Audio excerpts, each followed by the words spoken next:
Hey, Money Vikings Collectibles here. Hope everyone's having a great day. Wanted to continue our build up and coverage to Comic-Con this year.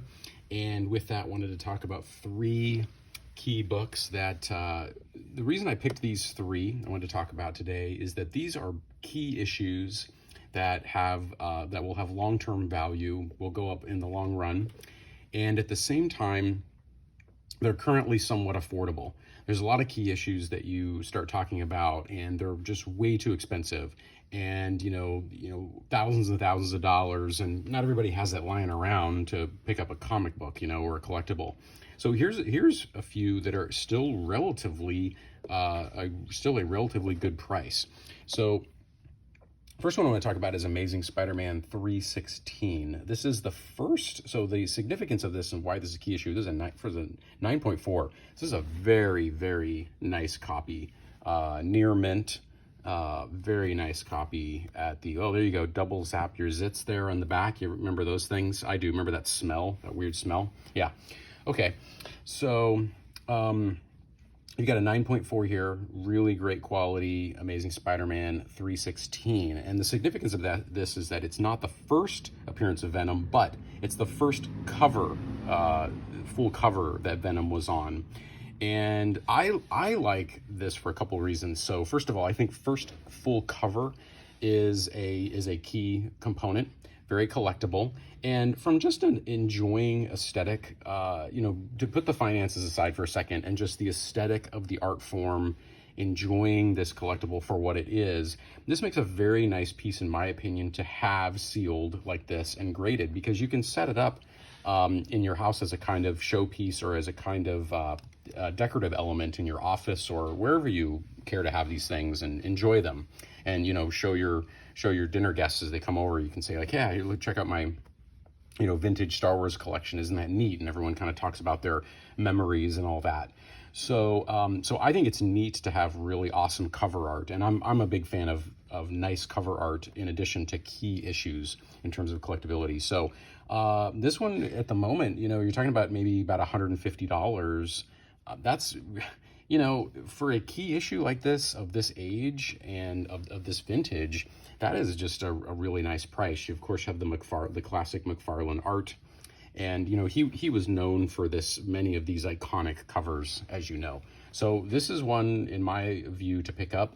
And again, $150. I could definitely see this going up over the years, and no one knows exactly how. It all depends also on supply and how many of them are out there. But that's one that I think is pretty nice price point for what it is. So put that one aside. Next one I want to talk about is going way back in time. And you're talking about Amazing Spider-Man number 61. And this kind of follows the theme of the last one. This is the first Gwen Stacey character on a cover.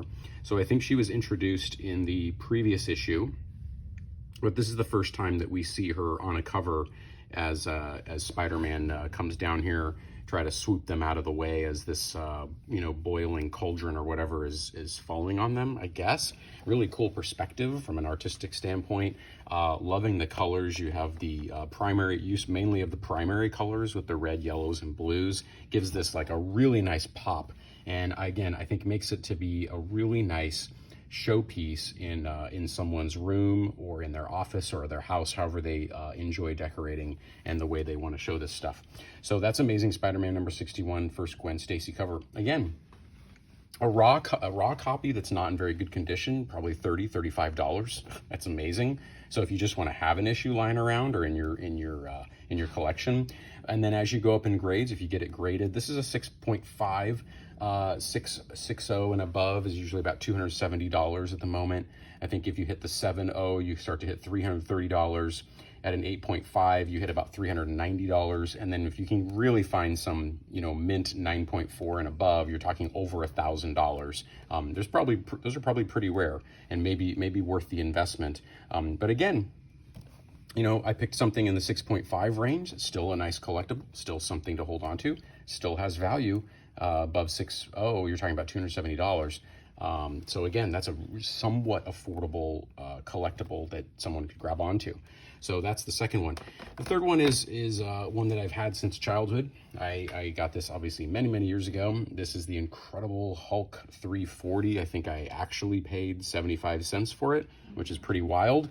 This is an 8.0 copy. I did read it, but I did have it graded and sealed. So 8.0, not bad. I probably could have trashed it a lot more, but fortunately I didn't. You have a little TSR Dungeons and Dragons stuff going on in the background, or on the back of it, which is kind of a cool Dragon Lance thing. But this is a key, mainly it's the iconic, it's this iconic rivalry between Hulk and Wolverine.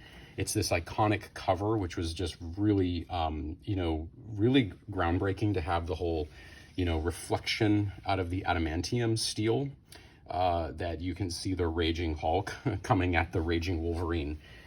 So just an awesome, again, what a great dynamic piece of art, and it's just sort of striking out at the viewer in a very dramatic way. And I just always thought this was great. So you're looking at, for an 8.0 copy, I think around $200. 9.0 you get around $300, and if you want one ungraded, I think you're talking maybe $100 to $150 a raw copy. So again, these are three to consider that will probably go up in value over time. They are in their own way key and important issues. So, for me and my price point and what I can afford in terms of collectibles, these make a lot of sense. So I hope you enjoyed. Please like and subscribe, and we're going to continue our Comic-Con thoughts and coverage as we prepare for Comic-Con week. Take care.